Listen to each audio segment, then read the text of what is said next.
राजनीति में क्या योगदान था? कुछ नहीं। और अब जो है उनकी बहन प्रियंका वाड्रा राष्ट्रीय महामंत्री हैं।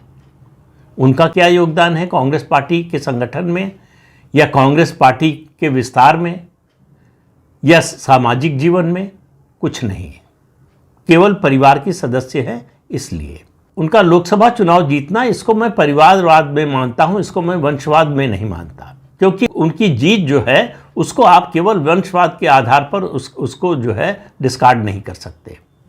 चुनाव जीत कर आई हैं, ये सच्चाई है। और राजनीति में चुनाव जीतने से बड़ी प्रामाणिकता तो और किसी चीज़ की होती नहीं।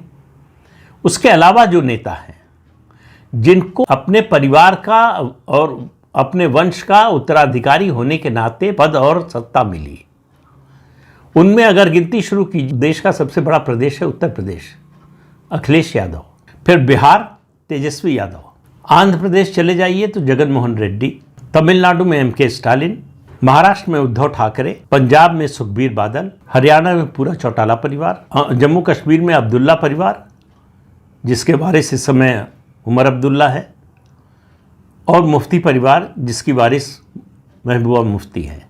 इसके अलावा जो नए उभरते हुए वंशवादी हैं उनमें आंध्र प्रदेश में चंद्रबाबू नायडू के बेटे नारा लोकेश, चंद्रशेखर राव के बेटे के.टी. रामाराव, ममता बनर्जी के भतीजे अभिषेक बनर्जी, एम.के. स्टालिन के बेटे उदयनिधि स्टालिन, उसके अलावा उद्धव ठाकरे के बेटे। अब ये जो मैंने 15-16 नाम लिए नेताओं के, उनमें एक खास बात क्या आपने नोटिस की, जरा सोच कर देखिए।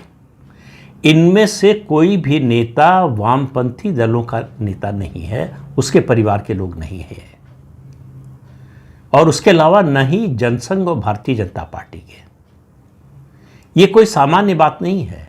ऐसे समय में जब वंशवादी राजनीति जनतांत्रिक प्रक्रिया का अभिन्न हिस्सा बन गई हो, ये दो पार्टियां, वामपंथी दलों की बात इसलिए नहीं करूंगा क्योंकि वो बची नहीं है।